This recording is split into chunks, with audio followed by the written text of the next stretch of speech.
Hello, everybody. Uh, Thank you for joining. This is our second of three webinars. This one is Agentic AI Governance that doesn't kill innovation. Very, very happy to have all of you here with us today. Um, I'm joined by some esteemed guests. I'm going to get to introducing in just a moment. But first, before anything else, I want to go through some necessary housekeeping. First of all, um, before we get started, uh, you're all joining with video and microphones muted, and these will not be turned on at any point. There is a Q&A function in Zoom. I would encourage you to put any questions in that Q&A area. We do encourage you to use chat throughout the webinar, to chat to other attendees, share your reactions and immediate comments to the discussion today. In the chat, we will also be joined by our esteemed member, Louise, with us, who will be on the chat to help you with any questions that you might have. Also, she's going to be listening out. And if you can't hear me anymore or we all go dark, she will let me know. Excellent. If you need to leave early, don't worry. This session is being recorded and will be sent to you after the webinar, so you can catch up at any time. And I'm going to move my speaker position now to gallery so that we can see everybody. Thank you for your attention, all. And let me start with introductions. So on my screen, I have Gabe Arrington, U.S. Air Force. Gabe, do you want to give a quick introduction? Yeah, you bet, Sean. Greetings, everyone. Great to be on the line with you and sharing this discussion. Gabe Arrington, I'm a senior officer in the Air Force. Background in aviation, but I'd say for the last 15 years or so, focus has been cross-section of national security, emerging technology, and public policy. Most recently as the chief of disruptive technology for the Air Force and the Pentagon. So thanks for having me. Amazing. Incredible. Right. I'm also joined by Chris Hosley. Chris? Yeah, great. Thanks, Sean.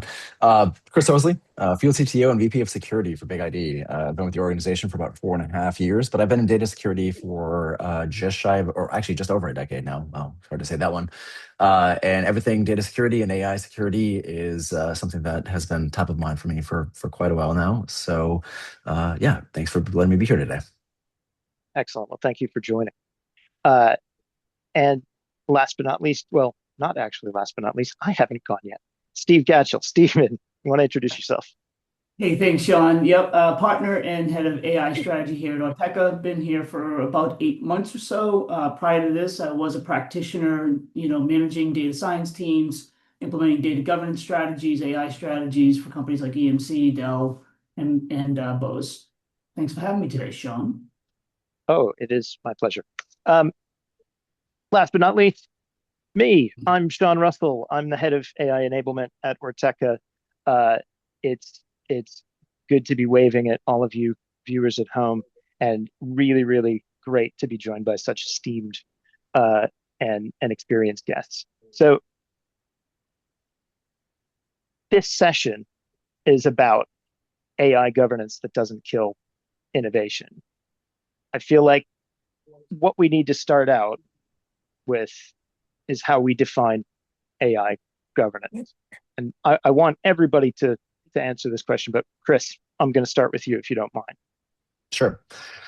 Sure. The way that I would look at AI governance really is the idea of putting some policies and controls in place to make sure that when you're thinking about deploying your AI solutions, developing them as an organizational effort, you're really thinking about this from the idea of, is it fully operational in a way that's compliant with everything that we need to be thinking about, but also making sure that we're following all of those security practices that sit behind the scenes, right? So what does that actually mean? Of basically keeping our idea of risk as an organization under control as we begin to roll out something like an AI solution.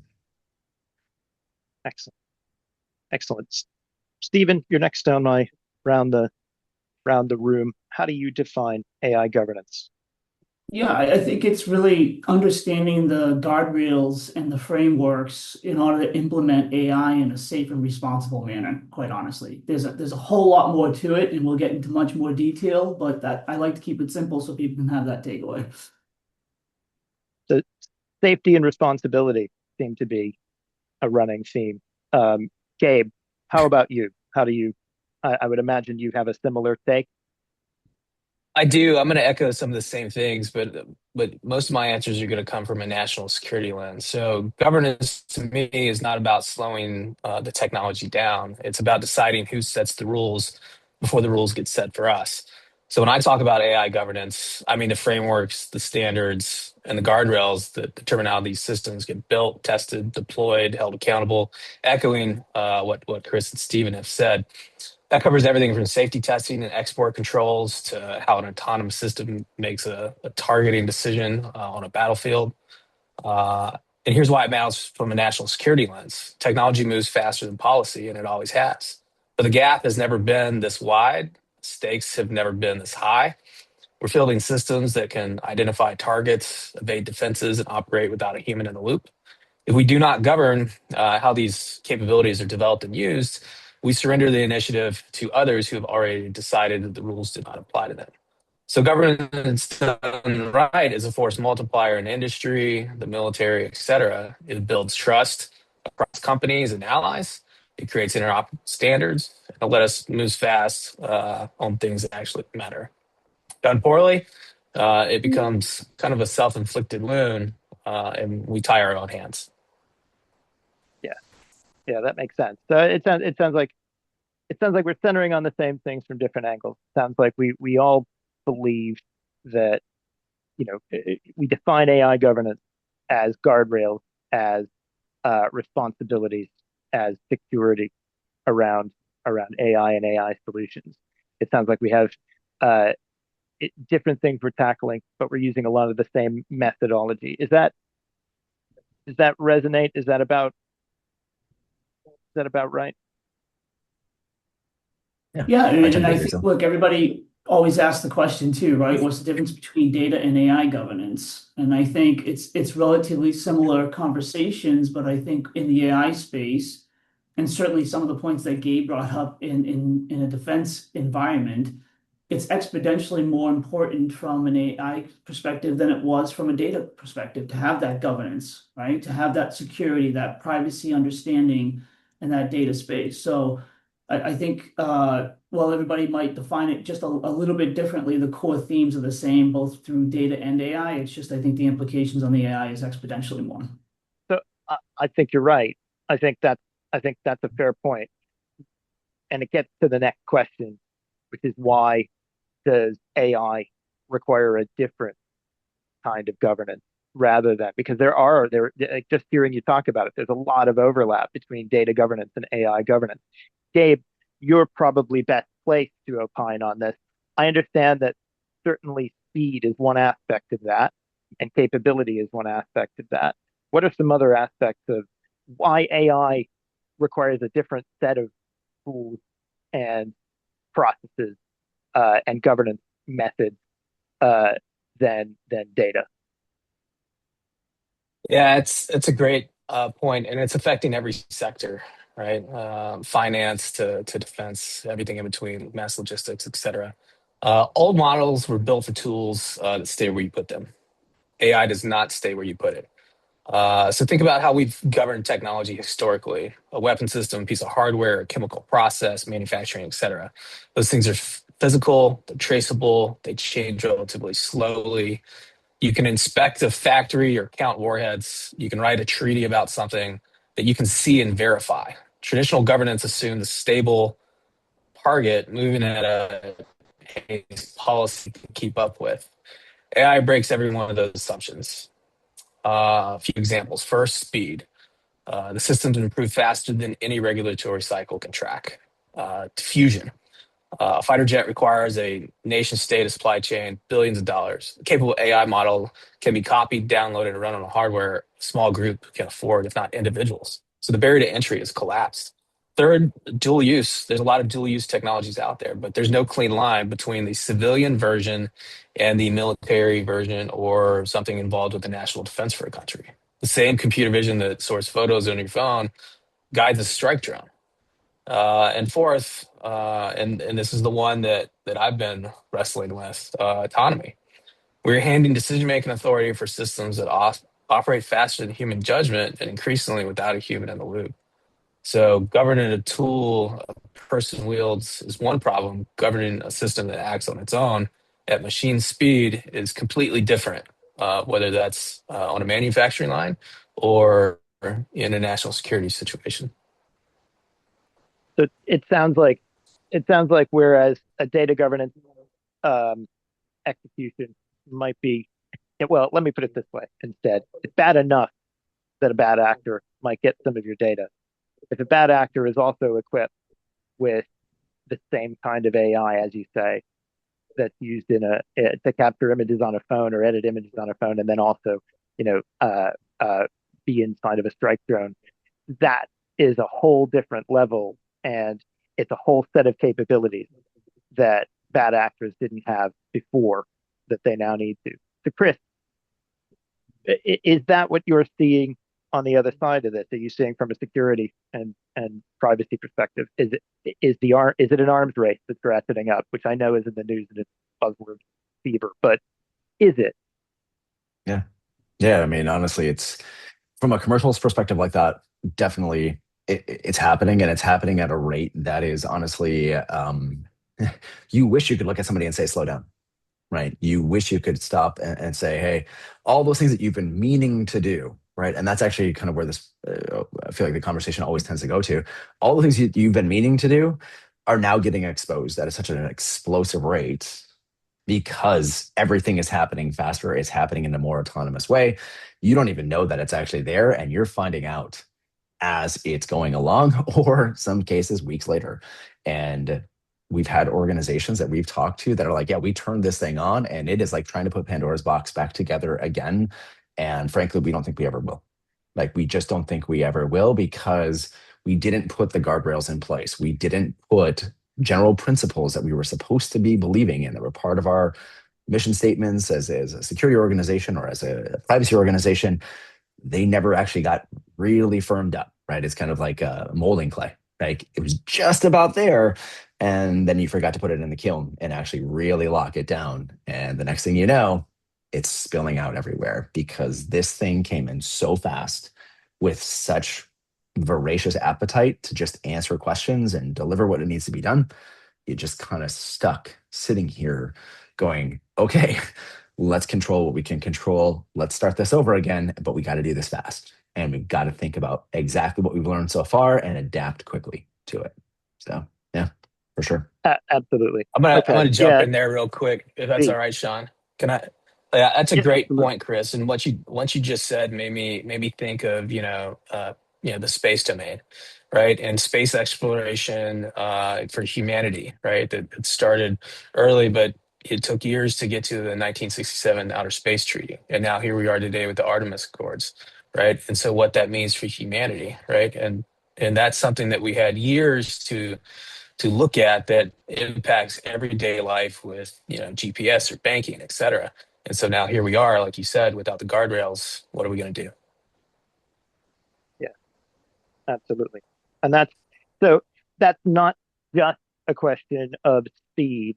It's also a question of, let me put it this way, geography. And that and I wanted to get into a question from Danielle, who and Gabe, I'd like you to take this one if you can, because you're probably the most experienced of all of us on it. How is non-US AI impacting governance? Because after all, it isn't one AI, is it? Not even one internet. So how is non-US AI impacting our ability to put in those guardrails, impacting our capacity on that? Yeah, that's a great question. Thank you for that one. Really, this is the whole ball game. Whoever writes the standards writes the future. So standards are not neutral. They embed values. They decide what is permissible, what's transparent, what accountability looks like. Well, in the United States and its allies set those standards. They tend to reflect things like human oversight, legal accountability, restraint. When authoritarian regimes set them, they reflect something very different. So surveillance as a feature, autonomy without accountability, capability without conscience. So right now, China is not waiting for permission. It is exporting its technology, its norms, and its playbook.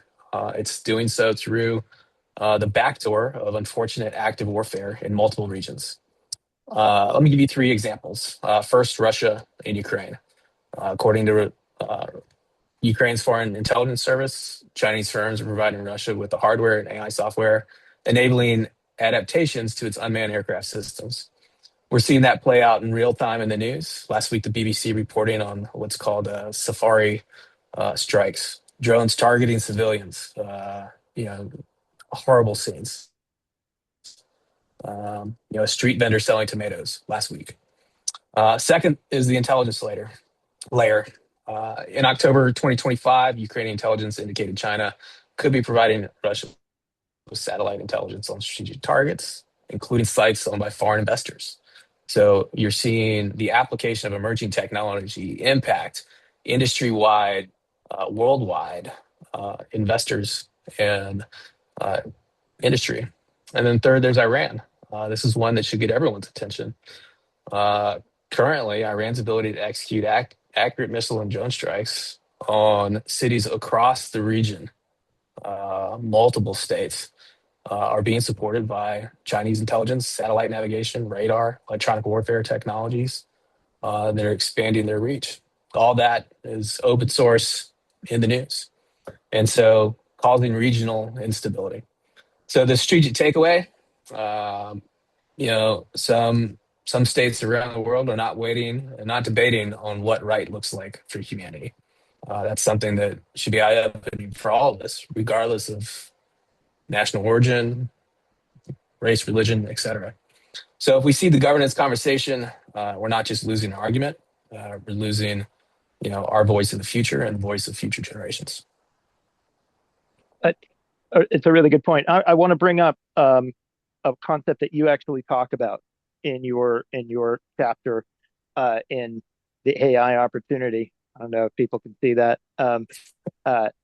Available on Amazon. So Gabe, you wrote a chapter on this, and I wanted to talk about a concept that I think is relevant not just to this situation, although definitely to this situation, but also in business. It's a lead into our next question. It is structured distrust in a way to effectively govern this kind of fast-moving, not sure how you're going to be able to manage dealing with potentially distrustful actors, but also AI in a situation that really doesn't have it has a lot of what if and not a lot of solid answers.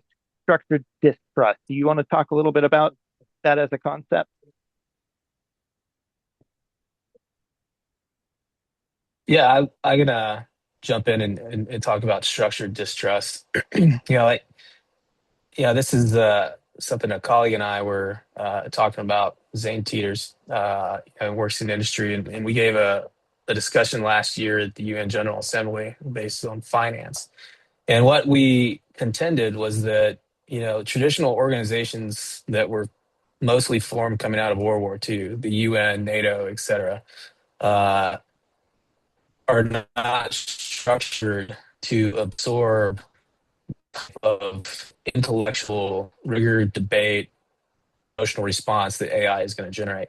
And so we need a new type of organization, similar to the red phones between countries during the nuclear era. We need some kind of organization that deals with these issues, so that when something gets out of their sandbox, it's not construed as international aggression via state via state. And so, I contend that the United States should lead in that discussion, and not only the United States, but heavier within industry and academia and thought leaders participation, think tanks, et cetera.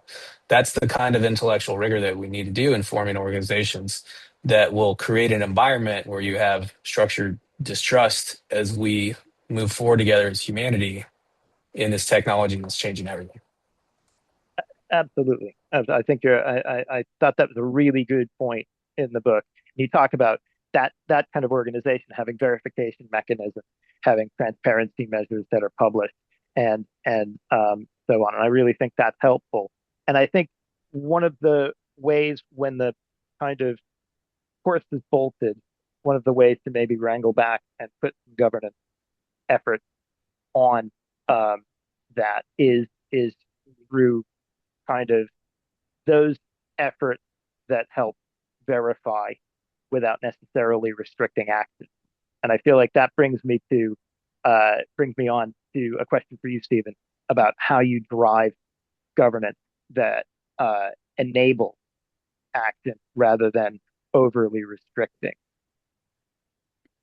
Yeah, so look, I think Gabe brings up great points around the national security and humanity, right? But I'll make it a more simplistic around the industry perspective, because that's what we deal with every day, right? Sean, you and I, and Chris as well. I think the challenge around the different enabling governance is, first of all, people run away from governance. They have traditionally done that, right? Anytime you try and run a data governance program and you're walking down the hall, they literally run in the opposite direction because they think you're gonna slow them down. In the advent of AI governance and with the technologies that we have today, they are very disruptive in which you can actually utilize AI to do your governance processes, right? How do you make things like regulatory requirements into machine readable requirements so that your machine speed versus human speed is a differentiation there?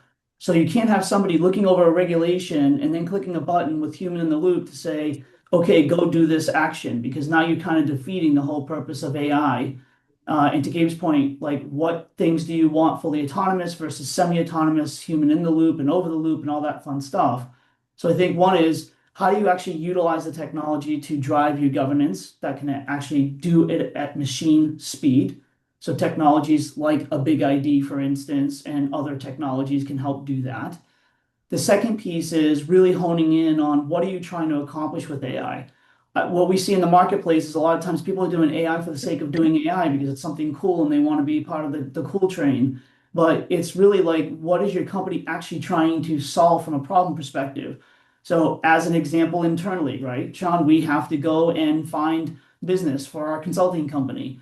Well, how do you use an agent to go out and find those people that might actually need our help in the specific areas and services that we use and actually deliver us some leads that we might not even know about, right? Those are things that help enable. All the while, you can still have the guardrails. You can still make the determination around your risk tolerance levels, around what use cases can you have fully autonomous, because it's really low risk. And if the AI does something really weird, it's not going to actually affect your customer or your business. To those things that Gabe was talking about, where you certainly don't want fully autonomous when you're talking about national security and issues across borders, right? So put it into perspective around what is your use case. Think about your risk tolerance level. How do you use the existing AI technology to automate and make things machine readable so you can go at machine speed versus human speed in those use cases that you can allow that risk tolerance? And then I think the second major core piece is change management. So it has nothing to do with technology. It has everything to do with the human capability of, one, understanding what AI is and what you're trying to do, how it's going to affect their job descriptions, their day-to-day jobs, what learning and capabilities. So we talked about data literacy in the past. Now we talk about AI literacy. We talk about cultural changes to organizations, et cetera. So I think change management is a second huge component. How do you get your HR group in with you to actually develop what those principles are around AI? How are they going to affect your employees? How are they going to affect your customers, et cetera? We're working with a customer right now in New York doing that very, very topic, which is really interesting. And then the last component really is around the safety and the responsibility. So when we talk about can governance enable, if you actually have your processes in place where you're organizing from less secure data to more secure data as an example. And you can actually have accessibility to that data and it's the right data for people to use, then you can actually accelerate people utilizing the right data at the right time, at the right level, right? And we talk about things like, the cost involved, the electricity involved in using AI. If you put into place the right governance models, you're going to reduce your duplicate data, you're going to reduce the rot data, right? Redundant, obsolete, and trivial data. You're going to actually focus people on the right stuff to use, and therefore they're going to use less AI, less electricity, less better for the environment, all that fun stuff that people like to talk about when we talk about AI. So a lot there, but three capabilities: put guardrails, use AI to actually do the governance. Second, change management. Third, understand how AI can utilize it more efficiently and execute it more efficiently. Absolutely. Absolutely. I want to ask a question on this from the audience. The Duncan asked, what is the simplest way to demonstrate effective governance when rules defining that are still evolving? So you're talking about all of the things that first of all, that you talk about in your chapter in the very same book. There we go. Uh, Stephen also wrote a chapter in that book. I'd highly encourage you to buy it. It is a fantastic work. It is available on Amazon right now. And um, not to make this a plug fest, but I also talk about it in the AI Workforce Playbook in my book. So we've all got everybody's got books now. Um, that that's probably a negative consequence of AI. I think we all get more things to read, don't we? But the world is changing so quickly. You mentioned change management, which is one way to address this. But you know, if uh, if AI is too fast for policy, it's probably a bit too fast for change management policy. Um, what is the simplest way to demonstrate effective governance when the rules defining that are still evolving across different geographies? Yeah, so look, our tagline is human first, right? So we talk about human element of this stuff all the time. So you're never going to keep up with the speed of AI, but you always want to understand the human component to it and how it's going to be affected. And so the rules I'm less concerned about, it's like there's plenty of regulations out there and there's more coming clearly. Utilize those as your baseline support mechanism. Educate your people around those from a consistency perspective. And then again, you can even use AI to say, I'm utilizing this new use case. Here's the existing regulatory requirements. What do you foresee as requirements in the next 100 days, 1 year, whatever, and actually be ahead of what the regulatory requirements might be? And I think most companies that do AI responsibly and safely, they actually do what's best for their customers, right? And they put that in context of their customers and their employees. And so you may not have the regulatory being as fast as AI is developing, but you still have your internal value system for your company, and you should follow that and do it safely and responsibly. So I think that's definitely one way to approach it. Yep, 100% agree. I'm rarely going to step in on any of these, but I'm going to step in on this one because this one's near and dear. So I think you're absolutely right, Stephen, and I would broaden that just a little bit. I think your point on focusing on the outcome is even more key.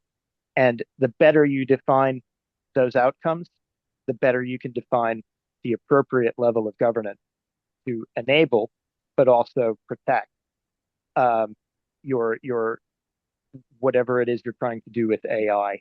You're absolutely right, though.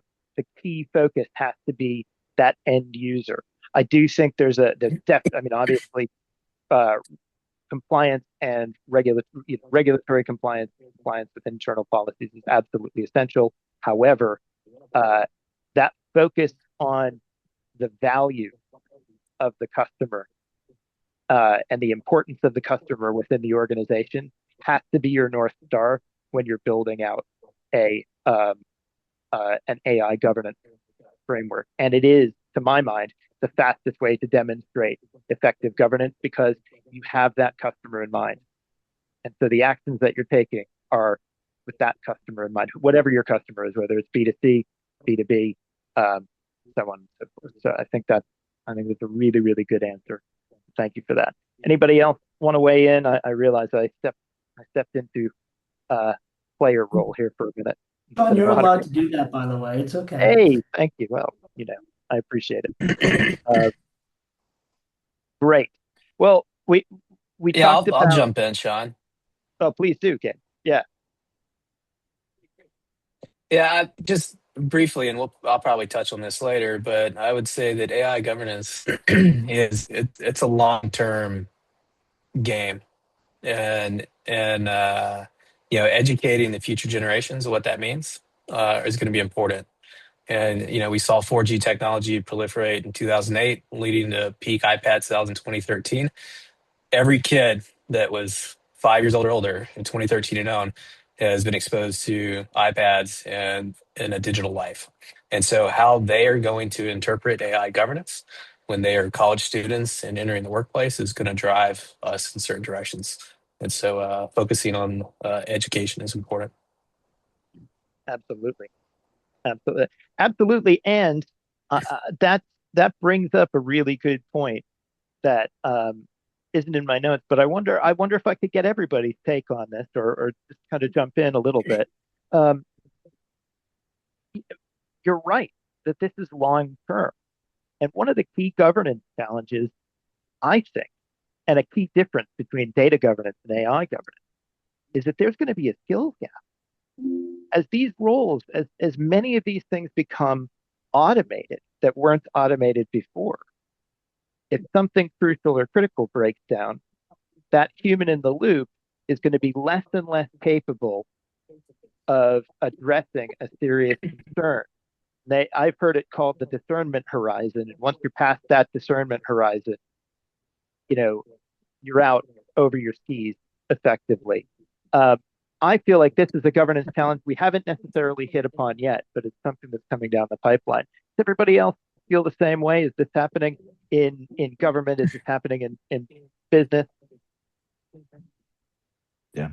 Yeah, I'll go first because I literally had this conversation last week at Black Hat Wow. with a random startup founder that was out there, and he's the classic statement right now from Black Hat's theme last year or last week was literally, "Hey, we vibe coded this thing, awesome. What's it gonna do?" And you go, "Okay, cool, that's great, that's interesting. Why are you different than the next one?" They're like, "Wait, there's somebody else that does this?" And it was like this full stop, like, yeah, yeah, you're not you're you're just another piece of cereal in this grand bowl of things that everybody's trying to do, and you look just like the next one. Why are you different than this one? And you don't know? Congratulations. That actually got translated right back to the skill set, where I literally had this conversation where if we're acting and reacting tactically right now to everything because it's happening so fast. For the last 6 to 9 months, it's just been AI, adopt it, go, run. We'll figure it out afterwards. And now the bills are coming and actions are coming and cost is coming into play and everything like that. And then you stop and you go, wait a second here. If something is broken in this automation cycle, the number of people that know how to fix it or revert it back because they're not putting a rollback feature in is diminishing. And there was one person, a person that I've talked to for a very long time. He said the same thing to me. He goes, "It's the same thing as COBOL programmers." And I went, "Wait a second, what do you mean?" And he goes, "Think about it. Every major financial services and insurance organization still runs on mainframes. So you can't get rid of the people that know how to actually write in COBOL and know how to navigate DB2, because if that breaks, everything else shuts down that we've built upon it."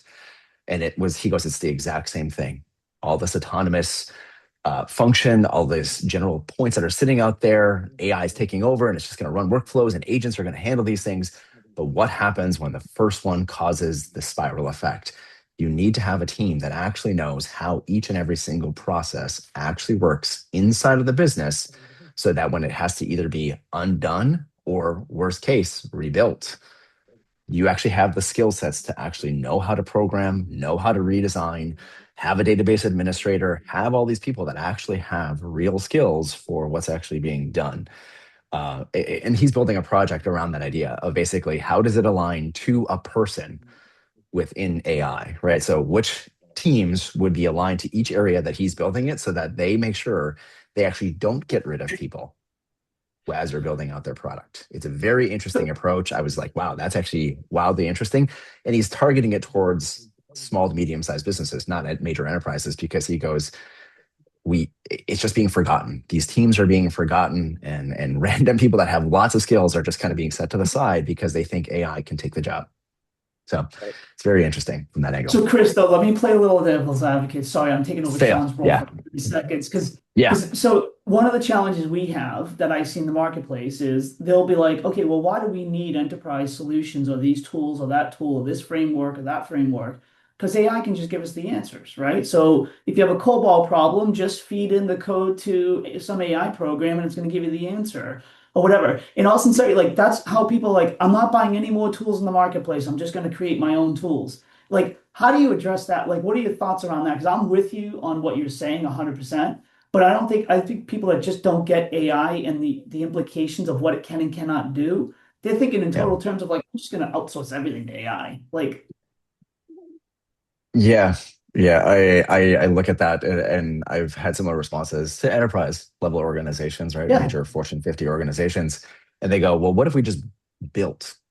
The number one right now is this GSI could easily just build a Salesforce replacement, and you stop and you think about it and you go, but they've been around for 15 years, iterating for 15 years and building a massively complex, beautifully written or like piece of software. While a little bit verbose in a lot of situations, it goes out there, and you kind of go, didn't we learn this lesson 20 years ago, right? Where that random guy built the application because it was before ERPs were really solid or whatever else it was. And now we're trying to solve for the problem to fix the thing that was a legacy application that was built 20 years ago so you can get off of it finally.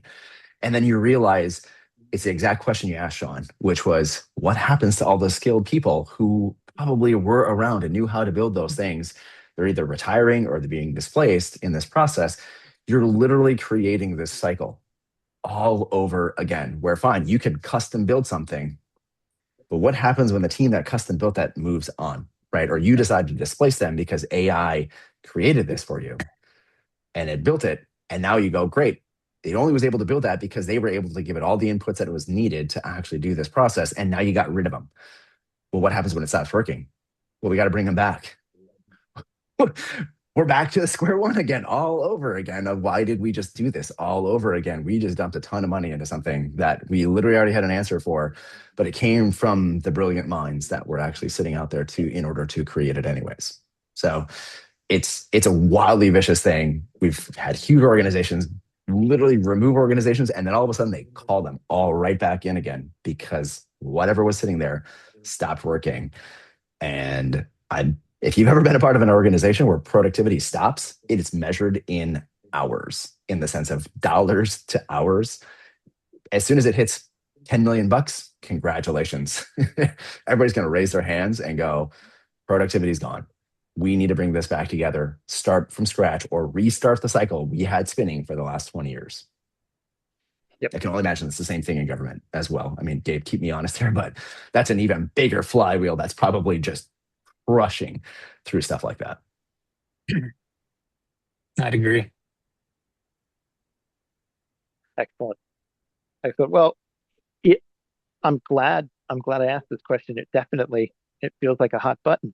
So Chris, let's stick with you for just a minute. We just talked about resource gap and how that causes trouble. We talked about enablement and what we need to be able to do from an outcome, from a change management, from a governance perspective on making sure that we're enabling. You've given some good examples of companies that are doing this in an interesting way.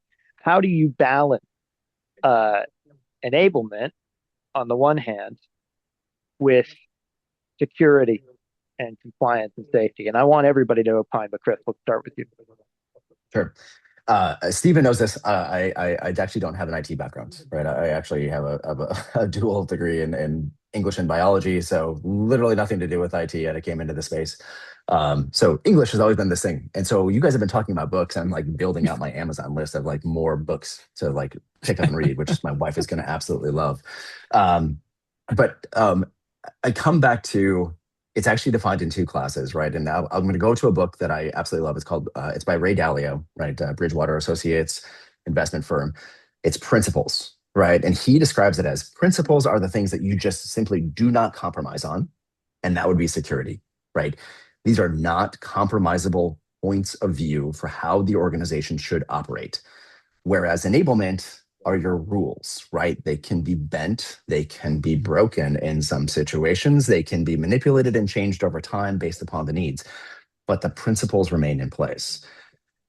Nothing actually changes with security as it relates to AI. In fact, it probably needs to harden even more so, right? You need to understand where data sits. You need to understand who's got the access to it, because AI is basically assuming the role of people. It's assuming the role of different areas. So if you're not locked in security places, your core principles of don't overexpose information, don't express new areas, don't allow access to everything, those things that you've said you've been building upon as your core foundation of principled ideas need to remain. In fact, they, like I said, they need to harden. Whereas enablement is now giving your team a set of rules that they should follow when they think about using AI, right? Do you understand you have a set of permissible frontier models you're supposed to use? Should you choose not to, our principles will catch you and say you're using Kimi K3, right? Since we're talking non-US. Nope, we're going to catch those. Hard stop. Fine. Hey, this is your enablement. Remember, you're using something you're not supposed to use. This is what it's designed for. This is how you're going to work with it.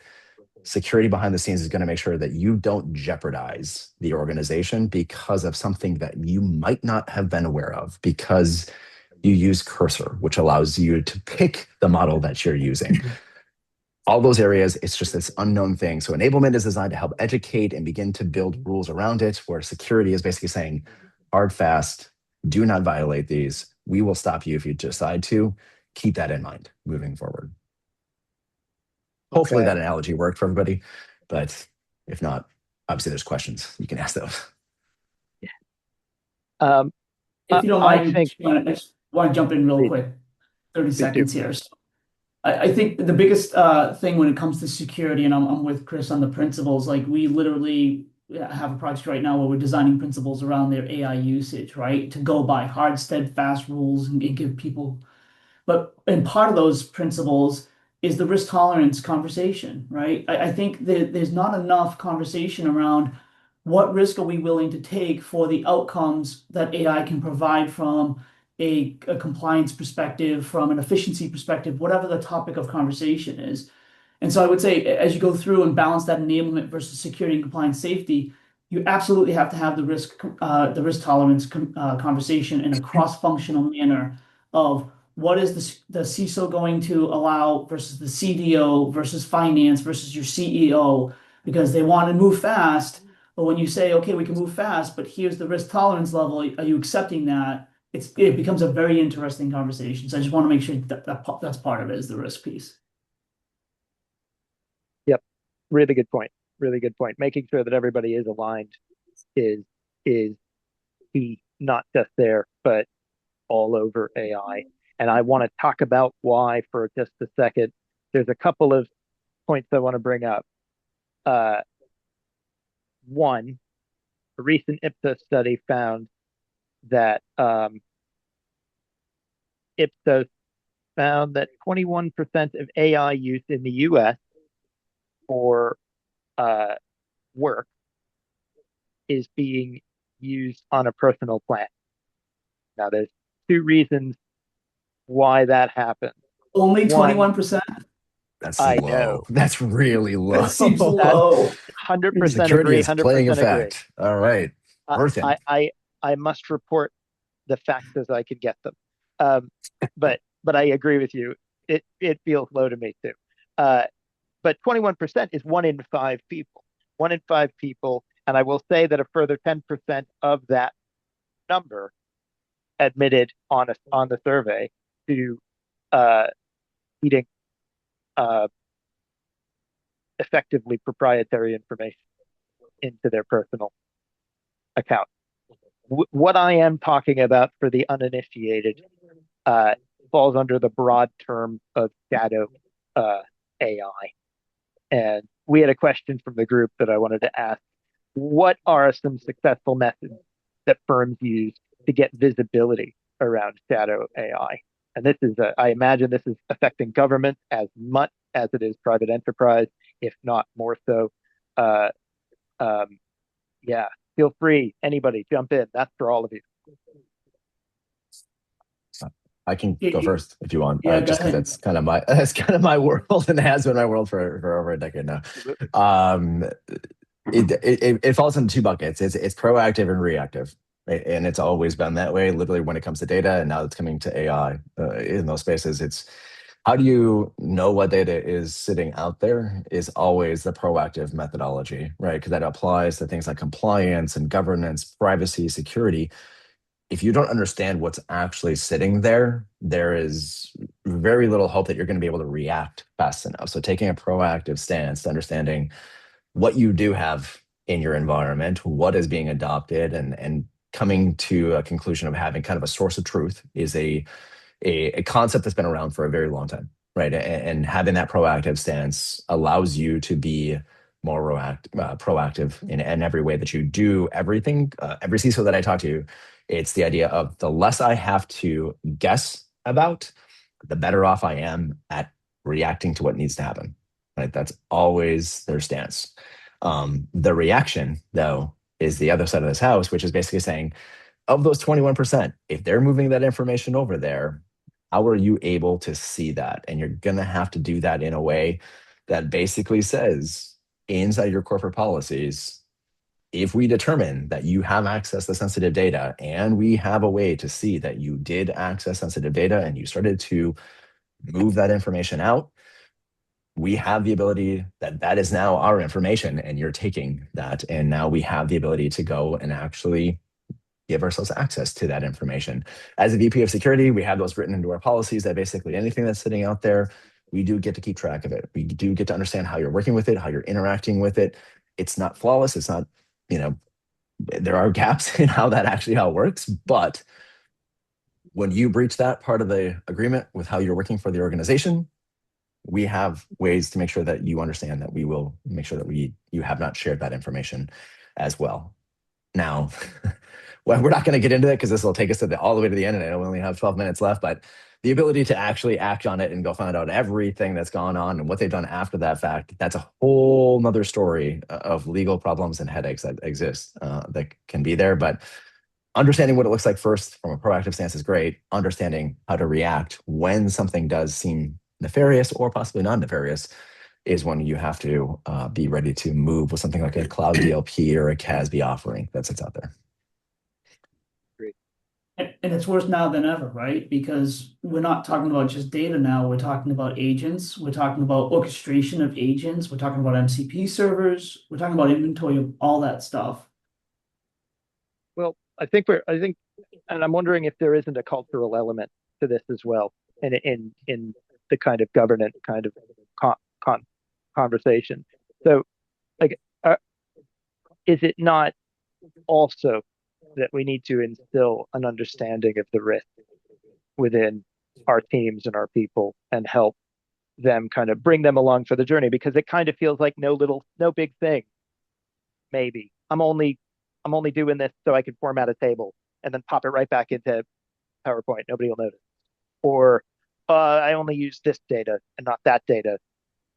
Not understanding that you can use various data points to triangulate information and pull these things together, and that AI can do that so much faster and better.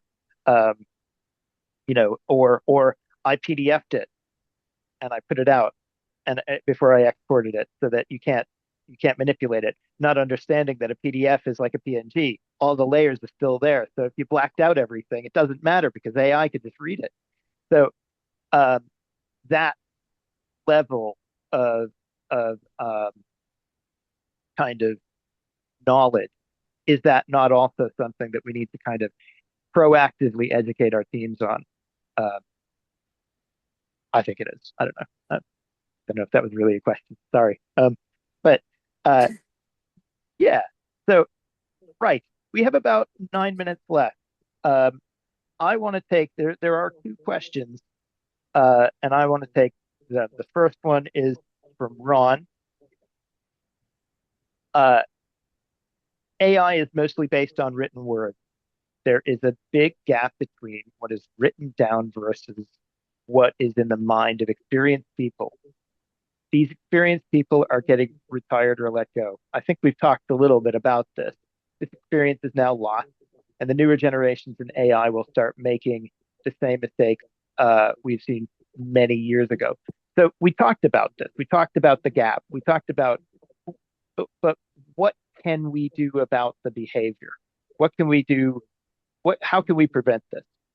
But returning to this topic for a minute, what as governance people can we do to kind of head this off? Because if you don't think it will be a governance issue, it will be a governance issue, making sure that there is skill to be able to handle this.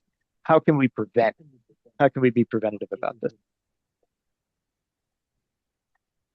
I think that that we tend as humans to go to two extremes, black and white, plus and minus, etc. And this is going to be a gray area in which, that's why we need governance. That's why we need education. That's why we need to discuss it. That's why we need, international bodies that are designed to think about this.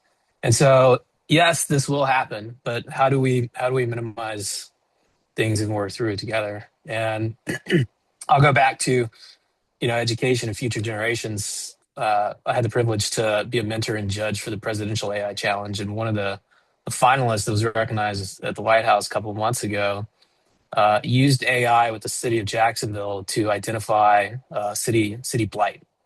And so, it's a kid, freshman in high school that took what the city was doing, and one person was driving around trying to prioritize where to spend taxpayer money, and allowed the city, and since spread to other cities and other states, to really maximize their resources, which in turn has decreased crime, drug use, infrastructure decay, et cetera.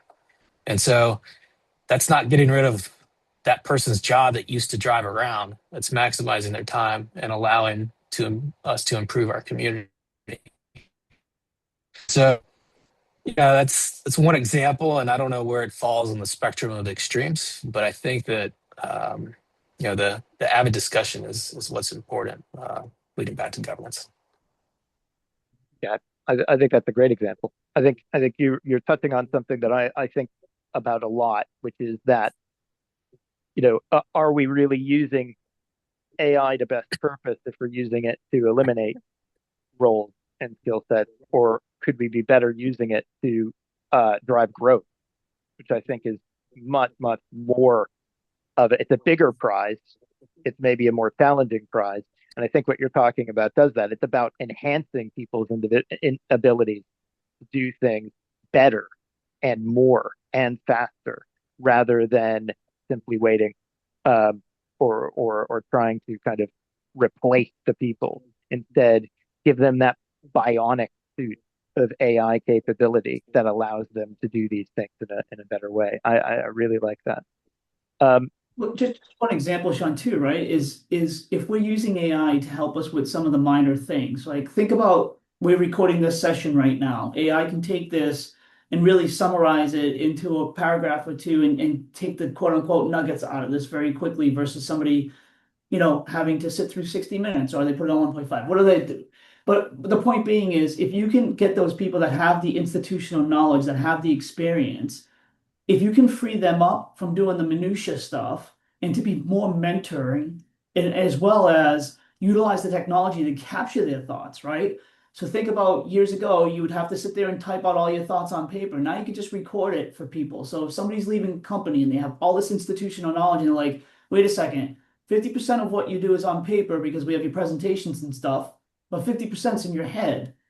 have them share that, right? Have them record it and have them spend more time on that mentorship and less time on the day-to-day tasks. Have AI do those low-risk day-to-day tasks. And I think, and that goes to what Gabe was talking about around the education piece. We don't do enough mentorship, quite frankly, and enough institutional transition of that knowledge from generation to generation. We just don't do it. Really important point. Mentoring is essential, especially if we're going to be talking about passing these kinds of skill sets down into areas that may not be doing them as much because AI can support. Super important. And again, I'll contend that mentoring flows both ways, right? The Mhm. the younger generations are mentoring me and exposing me to a world that I never knew existed. And so, Yeah. Yeah. Absolutely. School day. Every day is a school day. For everyone. If you're lucky, if you're lucky. I've got one more question, and we have very little time left. You will first of all, I want to say thank you to my panelists. You've been fantastic. Um, I do want to ask this last question to the audience, and I'd like you to answer this question in the chat. Uh, what you've heard a lot of information today. What's one key takeaway that you're going to take away from this information? What did you learn today that you're going to be able to put into practice, or it's going to generate a conversation in your group, in your teams? You know, talk to me about what you're learning today. Pop it into the chat, and we shall await. Hopefully, we get an answer. If we don't get an answer, you have to listen to me read from my book. I'm reading a whole passage if you don't answer. So you better respond. Well, listen, I'm going to give a takeaway. I won't put it in the chat though, because I think it was really interesting. And I get to talk to Chris quite often, so I'm going to pick on Gabe for a second. But listening to Gabe and the implications of the national security context in the AI space is really eye-opening, right? We talk to companies every day, and they think it's super important of what they're talking to, which is absolutely super important in context. But when you bring a person like Gabe into the mix and talk about AI in the space of defense and so forth, it brings a whole new light. And when we talk about governance, again, exponentially is much more important in the space that Gabe is talking about. It's fascinating. So Gabe, I'll be pinging you to continue the conversation myself. Hope you look don't forward mind. to it. Absolutely. 100% agree. I think this is an amazing this opportunity to speak uh, business, technology, government, all speaking together to build on each other's knowledge, experience, and situational awareness of governance. I think there's so much to be learned by getting together because a lot of the problems that the government has now and the military has now, business either already has now or they will have later. So these are issues that are really relevant. We are almost at time, so I am going to close it here. If you ask the question and we didn't get to it, don't worry. We will get that answered for you and we will send it out to you. Thank you so much, everybody who's joined. Thank you to Christopher Hosley, Gabe Arrington, Stephen Gatchell. I have been Sean Russell. Thank you so much, and we will see you on the next one. Thanks, everybody. Take care. Thank you all.